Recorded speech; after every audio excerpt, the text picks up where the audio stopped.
Vaut-il mieux savoir ou connaître? Est-il préférable aujourd'hui, comme peut-être à toute époque, passée, présente, future, quel que soit le continent, quel que soit l'hémisphère nord ou l'hémisphère sud, est-il préférable de construire son jour après jour, de vivre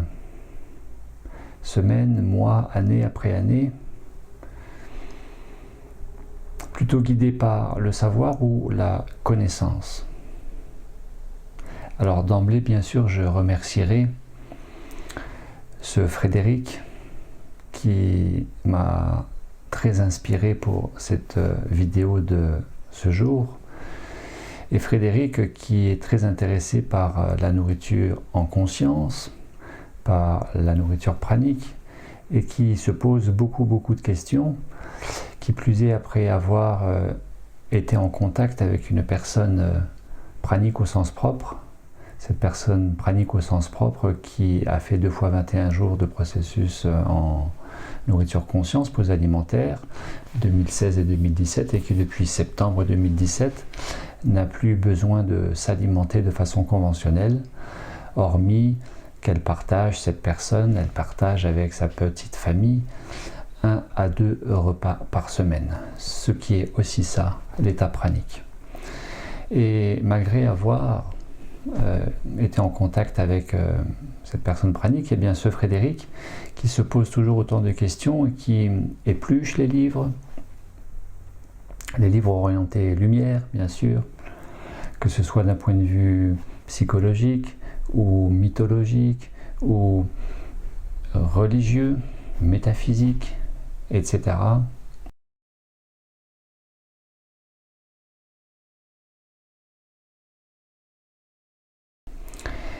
Et donc, a priori, j'ai compris 2 choses dans la démarche de Frédéric, c'est que certes, il est très intéressé par cette thématique de l'autonomie alimentaire, par le relais de la pleine nourriture en conscience, nourriture pranique,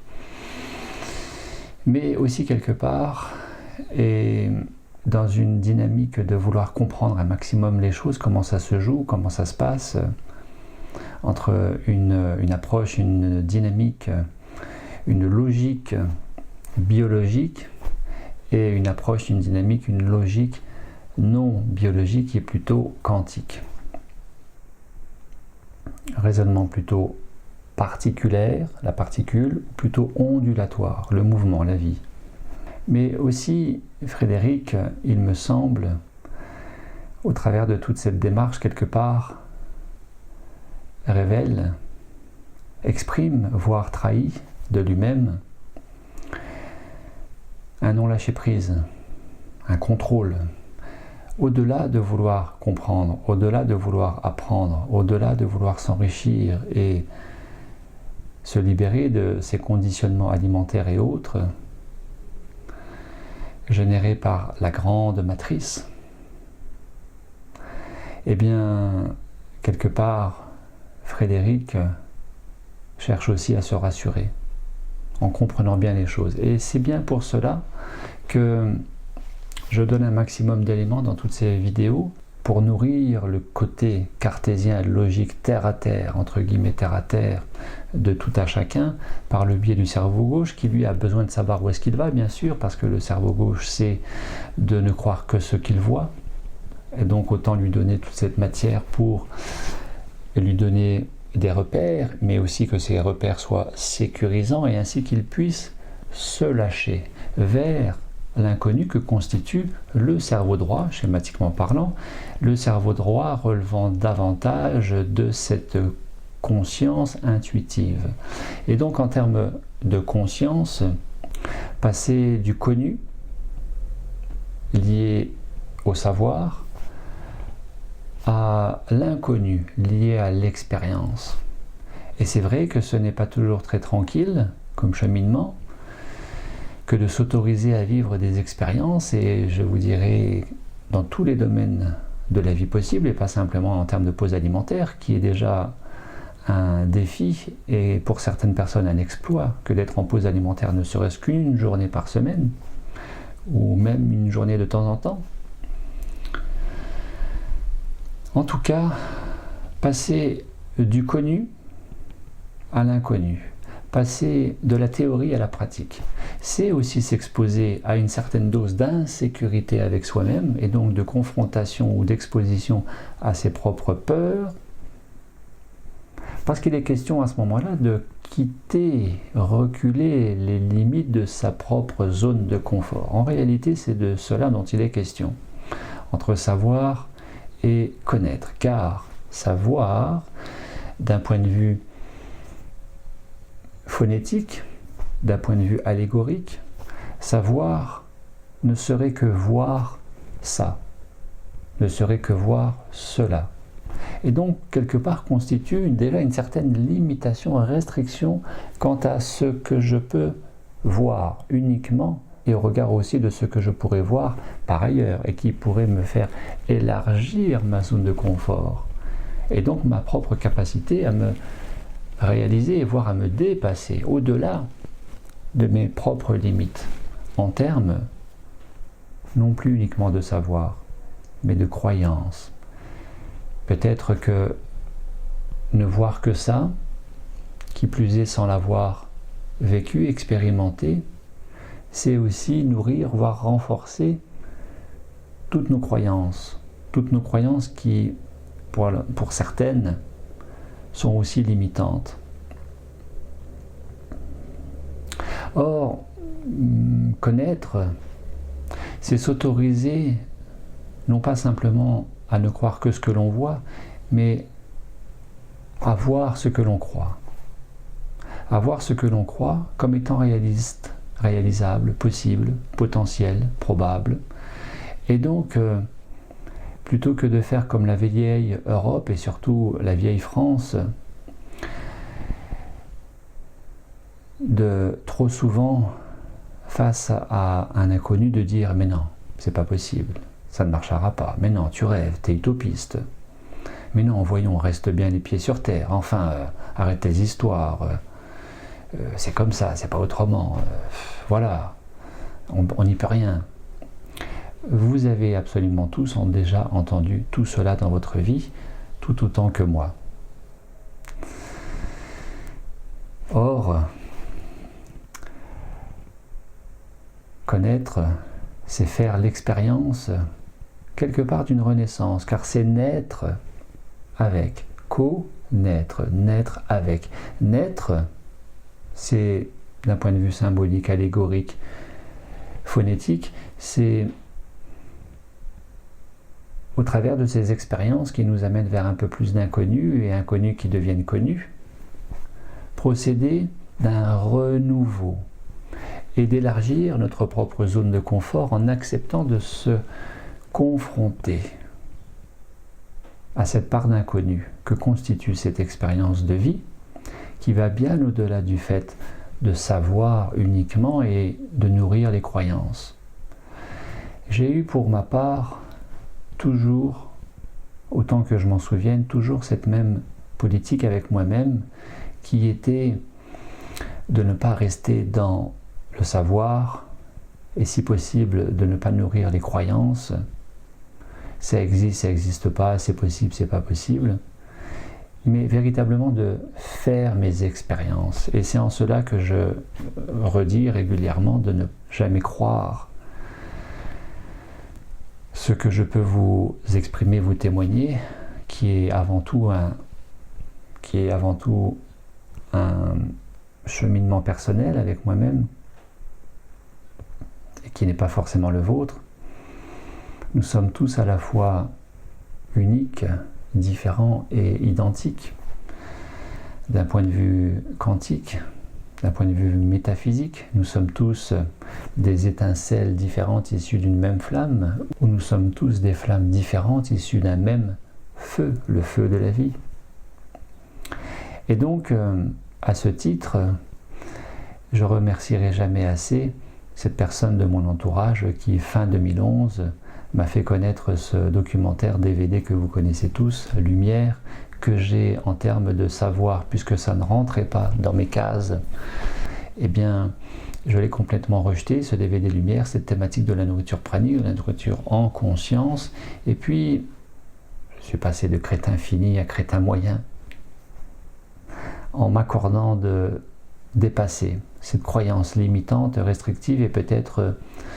de m'autoriser, de m'enrichir à quelque chose que je ne connaissais pas justement, et dont j'ai fait progressivement l'expérience à partir de 2012 et qui s'appelle la nourriture en conscience. Voilà, donc merci encore à ce cher Hernan qui m'a fait connaître ce programme Lumière, vaste programme infini qui touche tous les domaines de la vie et en termes de connaissances qui est immensément riche. Car finalement le thème de la nourriture lumière, au regard de ces 4 piliers de la nourriture conscience, et donc de ces 4 types de lumière, au regard de la lumière biophotonique, le soleil, au regard de la lumière de la conscience produite, énergie électromagnétique, énergie torique ou scalaire produite par le cerveau, et puis la conscience, la présence au présent, au regard de cette énergie, de cette lumière produite par le foyer cœur, le cœur affectif, électromagnétique, bien sûr, au regard de l'Institut HeartMath en Californie qui depuis 30 ans travaille dessus, sur cette thématique de l'intelligence émotionnelle, les mathématiques du cœur, HeartMath, et qui a démontré scientifiquement ce que l'humain sait depuis peut-être des millénaires, c'est de cette sagesse du cœur, de cette intelligence et de cette santé et rayonnement possible à partir du cœur qui est notre véritable quartier général, QG. Et enfin de cette 4e lumière qui serait cette lumière du divin, du transcendant, au-delà du métro, boulot, dodo, et peut-être d'une certaine transcendance ou dépassement de soi auquel chacun peut-être aspire dans sa vie. Au regard de cette pyramide des besoins de Maslow, qui, dans ses dernières années de vie, a formalisé ce dernier étage sur le besoin de la transcendance, le besoin de dépassement de soi, de ce besoin de spiritualité propre à l'humain.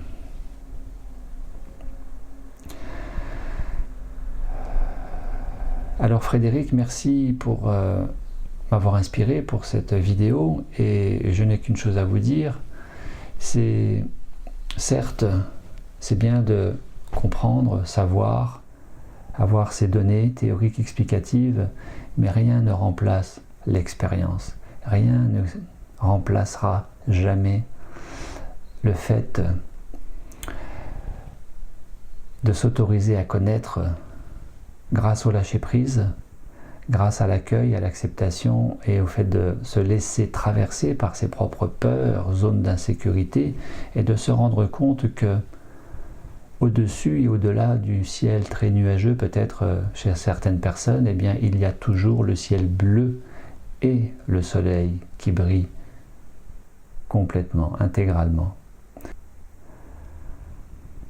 Pour une nourriture de la conscience, une nourriture de la liberté, s'autoriser à vivre pleinement ici et maintenant, au-delà de ses propres schémas de résistance, de limitation, lâcher tous ces mécanismes de défense qui nous amènent à tenir et à contrôler, de peur que, en réalité c'est beaucoup plus de peur que d'autres choses, en vue de vivre les expériences qui nous permettent de comprendre, et bien plus que de savoir, de connaître, et ainsi de naître avec ces expériences, ce qui, une fois encore, s'inscrit dans ce apprendre, comprendre, évoluer, se réaliser, et peut-être, je vous le souhaite, être heureux, être heureuse au présent, sans véritable raison sinon que d'être au présent. Et au-delà d'être présent au présent, peut-être de se laisser vivre par la grande présence, pleinement reconnectée à la source qui est en soi autant qu'en chacun et qui est là, malgré tout, malgré ce cartésien qui ne croit que ce qu'il voit, eh bien, c'est pas parce que il ne voit pas que ça n'existe pas. Alors, plutôt que de dire ça existe ou ça n'existe pas, basé sur la pseudo-connaissance, le pseudo-savoir lié à la croyance, limitante et parfois enfermante, eh bien, s'autoriser à voir, se donner les moyens de voir par l'expérience de vie, par le renouveau, par le connaître, ainsi de voir ce que nous croyons comme étant possible. En réalité, c'est beaucoup plus simple que tout ça. Anne-Marie, qui, il y a à peu près 30 ans, me disait, enseignante, que la vie ne se trouvait pas dans le fond d'un cartable de sac d'école, ou de façon imagée et parallèle dans le fond d'un cabas, quand bien même rempli des meilleurs fruits et légumes, végétaux vivants, crus, variés. Rien ne remplacera jamais cette expérience de vie qui est accessible à chacun et au niveau de chacun en fonction de ses moyens. J'aurais pu intituler cette vidéo « Savoir ou connaître, vaut-il mieux être cultivé ou intelligent ?» Cultivé ou intelligent.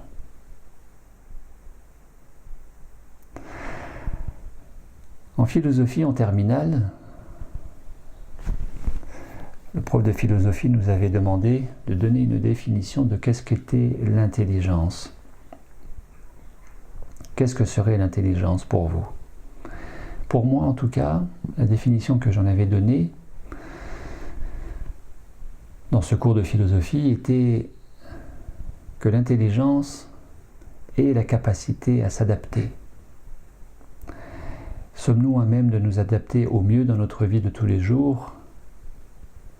uniquement avec notre savoir et nos croyances, ou est-ce que cette adaptation est rendue plus facile avec le fait de vivre les choses, de nous confronter aux choses, d'expérimenter, et ainsi de connaître un peu plus cette vie qui est la nôtre, et dont il est possible d'en faire un véritable joyau au présent, grâce à cette nourriture en conscience. Merci Frédéric, merci Hernan, merci à vous. À très bientôt.